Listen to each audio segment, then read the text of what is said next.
இளைஞர்களது வாழ்க்கையில் பாரதூரமான தாக்கங்களை ஏற்படுத்துகின்ற காரணிகளாக இன முரண்பாடும் யுத்தமும் காணப்படுகின்றது. அதிலும் குறிப்பாக தமிழ் இளைஞர்கள் இதற்கு அதிக விலை கொடுத்தவர்களாக காணப்படுகின்றனர்.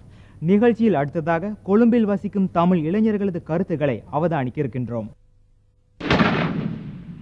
இந்த நாட்டில் துப்பாக்கி ரவைகளின் ஓசை ஒலிக்கத் தொடங்கி 3 தசாப்தங்களுக்கு மேலாகிறது. இந்த ரவைகளின் மூலம் சிந்தப்படுகின்ற இரத்தத்துடனேயே இந்நாட்டில் பிறந்து வளர்ந்த ஒரு சமூகம்தான் இன்றைய இளம் பருவத்தினர். இன முரண்பாட்டிற்கும் யுத்தத்திற்கும் முற்றுப்புள்ளி வைத்த இலங்கையை இதுவரை இவர்களால் பார்க்க முடியவில்லை. இன்று இலங்கையில் எல்லா இளையவர்களும் ஏதோ ஒரு வகையில் யுத்தத்தின் பிடியில் சிக்குண்டவர்களாகவே இருக்கின்றார்கள். அதிலும் குறிப்பாக இந்நாட்டின் இளைஞர் சமூகத்தில் ஒரு தரப்பினரான தமிழ் இளையவர்கள் வடக்கு கிழக்கிலும் தெற்கிலும் பல்வேறு சவால்களை சந்தித்த நிலையில் வாழ்கின்றனர்.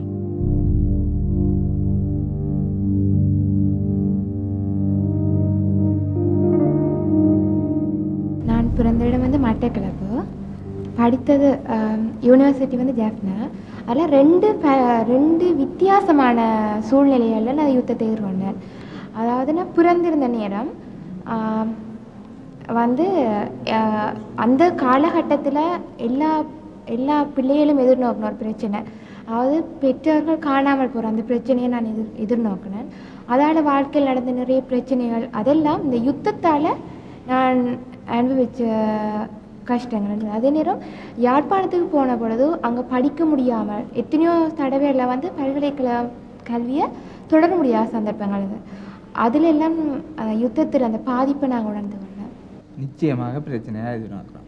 இப்போ கொழும்பில் கூட யாழ்ப்பாணத்து ஐசி, அதாவது யாழ்ப்பாணத்து நம்பர் உள்ள ஐசி என்றனையே அதாவது ஒரு பஸ்ஸில் இப்போ 50க்கும் மேற்பட்ட பேர்கள்ட பயணிக்கிற ஒரு நேரத்தில் எங்களை மட்டும் பிரம்பாக கூட்டி கொண்டு போய் வச்சு கண்ண நேரமாக விசாரணைகள் மேற்கொள்ள மற்ற சமுதாயம் கூட, அதாவது எங்களோட சிங்கள நண்பர்களோட எங்களை வித்தியாசமாக பார்க்கின்ற நிலைமை காணப்படுது. இதனால் நாங்கள் பெருமளவான பிரச்சனையில் எதிர்நோக்கிறோம். தமிழ் இளையவர்கள் யுத்தத்தின் காரணமாக சுமந்து கொண்ட தாக்கங்கள் தாம் வாழுகின்ற சூழலுக்கும் சந்தித்த அனுபவங்களுக்கும் ஏற்ப மாறுபடுவதைப் போலவே அவர்களது நடவடிக்கைகளிலும் எதிர்பார்ப்புகளிலும் கூட மாற்றங்களை ஏற்படுத்தி இருக்கின்றது. எனது ஆரம்ப இளமை காலத்தில் எனது படிப்பு பாதிக்கப்பட்டது. இருந்தாலும் நான் என்னுடைய முயற்சியின் மூலம் என்னோட கடும் முயற்சி செய்து நான் என்னுடைய வாழ்க்கையை இந்த படிப்பு சம்பந்தமாக இருந்தாலும் என்னுடைய வாழ்க்கை சம்பந்தமானாலும் கொஞ்சம் போராடித்தான் ஜெயிக்க வேண்டிய நிலைமை ஏற்பட்டது. இது அநேகமான ஆட்களுக்கு ஏற்பட்டிருக்கும். இருந்தாலும் நான் அதை கொஞ்சம் சாதகமாக பயன்படுத்தி கொண்டேன். இப்போ எங்களை பொறுத்த வரைக்கும் என்ன தீர்மானத்தை நாங்கள் எடுத்தாலும் அதை செய்யக்கூடிய மாதிரி நாட்டின் சூழ்நிலைகள் இருக்கணும். அப்போ நாங்கள் வந்து இப்போ பேட்டி எடுக்கிறீங்கன்றதுக்காண்டி உங்கள்கிட்ட ஒரு இதுகளை சொல்லி போட்டு போகலாம். ஆனால் நாங்கள் என்ன டிசிஷன் எடுத்தாலும் அதை செயற்படுத்தக்கூடிய மாதிரி நாட்டின் சூழ்நிலைகள் இருந்தால் நாங்களும் நல்ல விதமான தீர்மானங்களையும் நல்ல விதமான செயற்பாடுகளையும் படிப்புக்கோ சரி எங்களோட எதிர்கால துறைகள்லையும் சரி செய்யக்கூடியதாக இருக்கும். தமிழ் சமூகத்தை பிரதிநிதித்துவப்படுத்துகின்ற இளையவர்கள் தமது அடையாளங்களை வெளிப்படுத்துவதில் கூட பல சவால்களை எதிர்நோக்குவதாக கருதுகின்றனர். தமிழ்னு சொல்லடா தலை நிமிர்ந்து நில்லடான்னு சொல்லுவாங்க. ஆனால் இப்போ ரோட்டில் போக்கில் கூட நாங்கள் தமிழ்னு எங்களை வெளிப்படுத்துறதுக்கு பொதுவாக விரும்புகிறோம் இல்லை. அப்படி வெளிப்படுத்த போனால் நிறைய பிரச்சனை வரும். பொட்டு வைக்க போனால் அல்லாட்டி வந்து தமிழாக்கள் மாதிரி வியாக பண்ணிட்டு போனால் ஒரு குறிப்பிட்ட ஒரு ஏரியாவுக்குள்ளே ஓகே. அதை விட்டு கொஞ்சம் போகிறோம்னா நாங்கள் தமிழை நல்ல இந்த ஒரு நிலையை காட்டிக்கொள்ள வேண்டிய ஒரு கட்டுப்பாட்டுக்குள்ளே இருக்கிறோம். சிறந்த அரசியல் தீர்வின் மூலமே தாம் முகம் கொடுக்கும் இத்தகைய சவால்களில் இருந்து விடுபட முடியும் என்பது இவர்களின் எதிர்பார்ப்பாக இருக்கின்றது. எனினும் இன்றைய அரசியல் கட்டமைப்பினால் அதிருப்தி அடைந்திருக்கும் இவர்களின் கருத்துக்கள் இவ்வாறே காணப்படுகின்றன.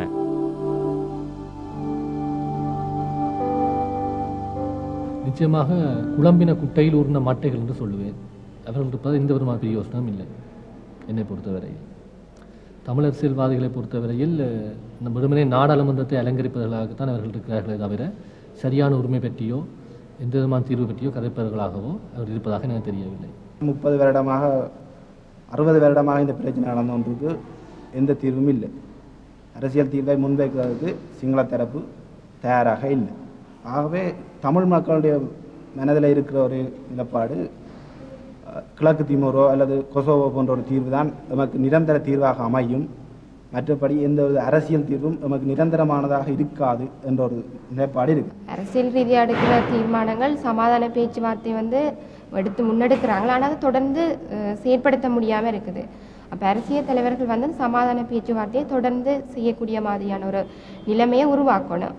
ஒரு பூச்சாண்டி காட்டுற வேலை மாதிரி இல்லாமல் அவங்கள அதை உண்மையாக ஒரு மக்களுக்கு தீர்வு கொடுக்குற வகையில் அவங்கள அதை செய்யணும் என்று நான் விரும்புகிறேன். குறிப்பாக யோசிச்சு பாருங்கள், நான் சட்டமானவர் என்ற ரீதியில் நான் இலங்கையினுடைய ஜனாதிபதியாக வரலாமா என்று ஏலாது, இலங்கையின் சிஜியாக வரலாமாண்டா ஏலாது. எங்களுடைய எதிர்கால இலட்சியங்களை நாங்கள் அடைய முடியாமல் இன ரீதியாக ஒதுக்கப்பட்டு இருக்கிறோம். மிகப்பெரிய ஒரு பாதிப்பு உண்டு தமிழ் மக்களுக்கு. இது எதிர்பார்ப்புகள் பறந்து செல்கின்றன, ஏக்கங்கள் தேங்கி நிற்கின்றன. இந்த எதிர்பார்ப்புகளும் ஏக்கங்களும் இந்த இளையவர்களுக்கும் மட்டுமா என்றால் இல்லை என்றே கூற வேண்டும். எவ்வாறெனினும் இந்த இளையவர்களிடம் சமாதானம் குறித்த எதிர்பார்ப்புகள் நாளுக்கு நாள் அதிகரித்தே செல்கின்றன. ஆனால் இந்த எதிர்பார்ப்புகள் தொடர்ந்தும் காணல் நீராகவே நிலைக்கக்கூடாது என்பதே எம் அனைவரினதும் எதிர்பார்ப்பாகும்.